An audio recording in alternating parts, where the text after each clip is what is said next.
I know you're both a pair of losers. All the Paul family suck. Imagine seeing that. Can you imagine being involved in that area? Can you imagine that? Can you imagine those being your friends? You can't even imagine, you know, the trauma, the mental trauma that would, how that would affect anybody. Even people passing the other way.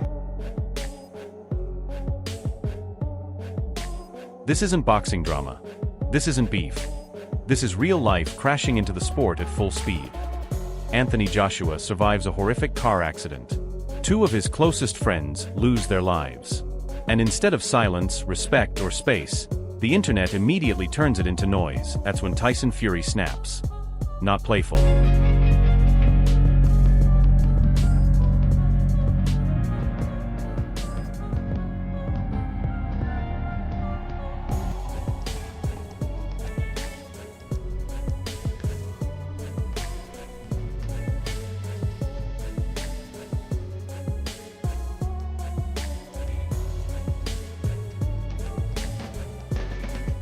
Not promotional.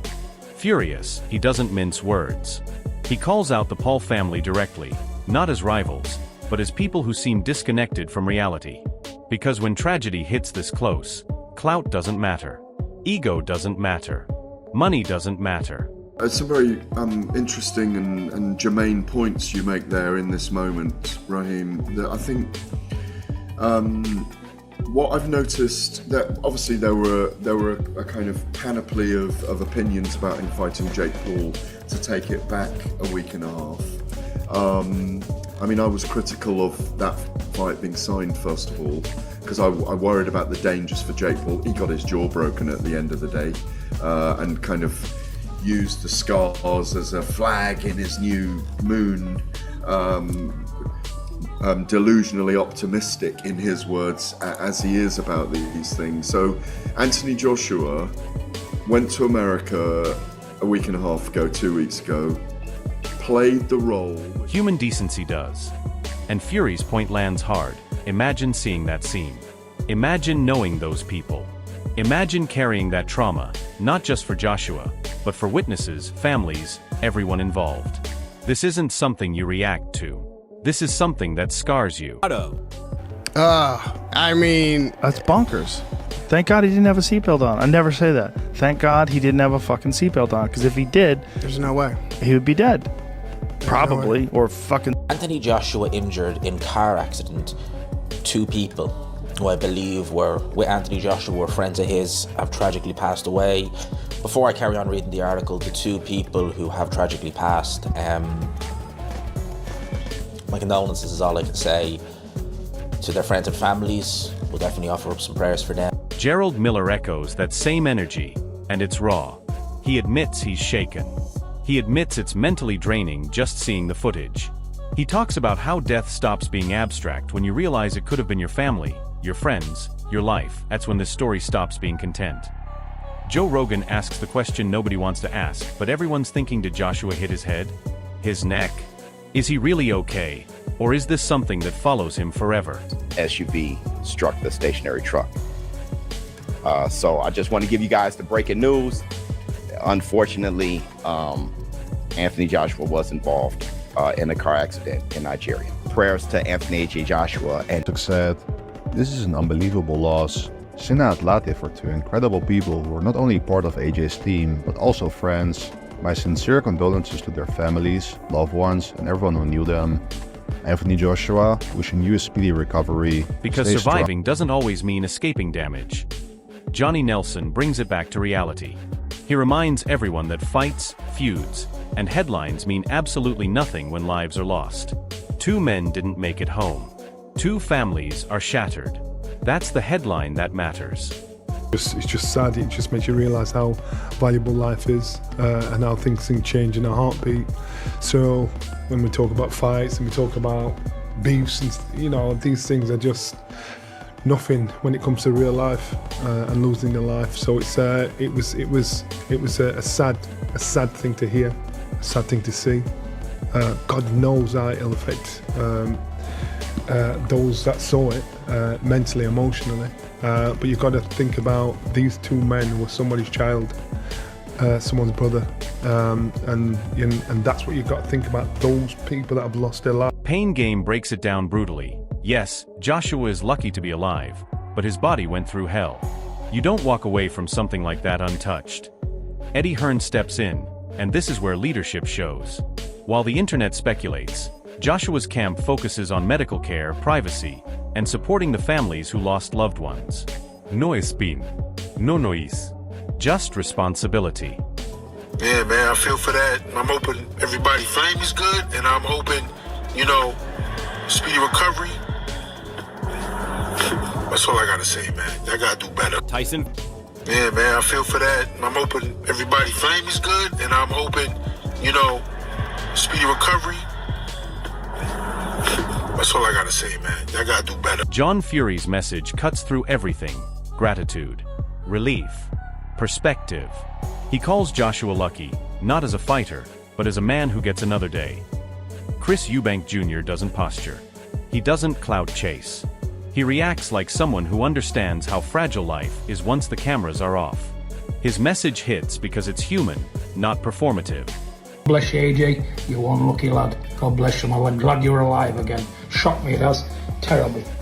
Anyway, good luck everybody, and try and enjoy the new year as much as you can and be safe. Then the timeline remembers something chilling. 2 weeks ago, Anthony Joshua was on the world stage. Netflix. Million watching. Millions of dollars. A global spectacle. Now, he's fighting pain, grief, and loss. That contrast is terrifying. Alexander Usyk's response might be the most important of all. No naively. No history. Just respect. He mourns the two men who weren't just team members, but friends.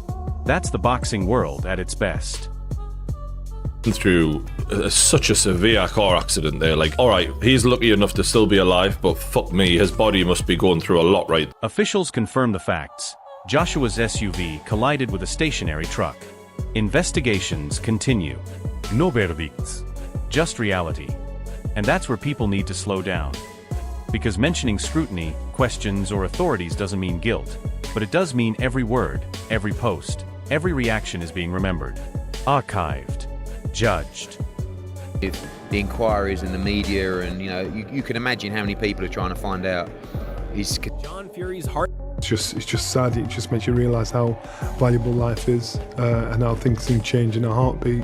So when we talk about fights and we talk about beefs, and these things are just nothing when it comes to real life and losing your life. So it was a sad thing to hear, a sad thing to see.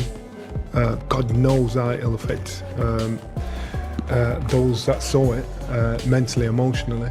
But you've got to think about these two men who were somebody's child, someone's brother, and that's what you've got to think about. Those people. That's why tone matters. When tragedy strikes, silence is sometimes the loudest form of respect. And when people rush to post anyway, public perception hardens fast, especially when history already exists. This is not about declaring villains. This is about accountability and humanity. You don't know what other people are going through. And even though AJ, we're not on the best terms, man, I feel for this brother, man. Because it could have been my family, could have been my friends. And, I feel like, man, it's mentally, kind of draining looking at this stuff all day online. And like I said, I didn't really see nothing too graphic until this morning. Now I've seen a lot of crazy stuff in my life, man. I've seen dead bodies before and all that. Man, I don't even know how to even express myself. They are not your enemies. They are your brothers and sisters under God. We all came from Adam and Eve. In the beginning, everybody on earth. Remember that. Spread love. You don't know what other people are going through. And even though AJ, we're not on the best terms, man, I feel for this brother, man. Because it could have been my family, could have been my friends. And, I feel like, man, it's mentally, kind of draining looking at this stuff all day online. And like I said, I didn't really see nothing too graphic until this morning. Now I've seen a lot of crazy stuff in my life, man. I've seen dead bodies before and all that. Man, I bro, I don't even know how to even express my. Weeks ago, this guy's in front of the whole world. The whole world. Netflix, millions of dollars, breaks Jake Paul's jaw in 2 places. Decides to go back to Nigeria, almost dies. 2 of his closest friends pass away in the accident. You never know what days your last. The inquiries in the media, and you can imagine how many people are trying to find out. Anthony Joshua hasn't tried to control the narrative. He hasn't posted. He hasn't defended. He hasn't distracted. And that silence tells you everything about where his head is. He's grieving to the end of the day. Boxing survives scandals. Careers recover. Reputations can be repaired. But lives don't reset. Why thoughts stay with Anthony Joshua and the families who lost everything in one moment. And if there's one lesson here, it's simple. When real tragedy hits, clout takes a back seat. Always. If you like this video, so don't forget to subscribe this channel.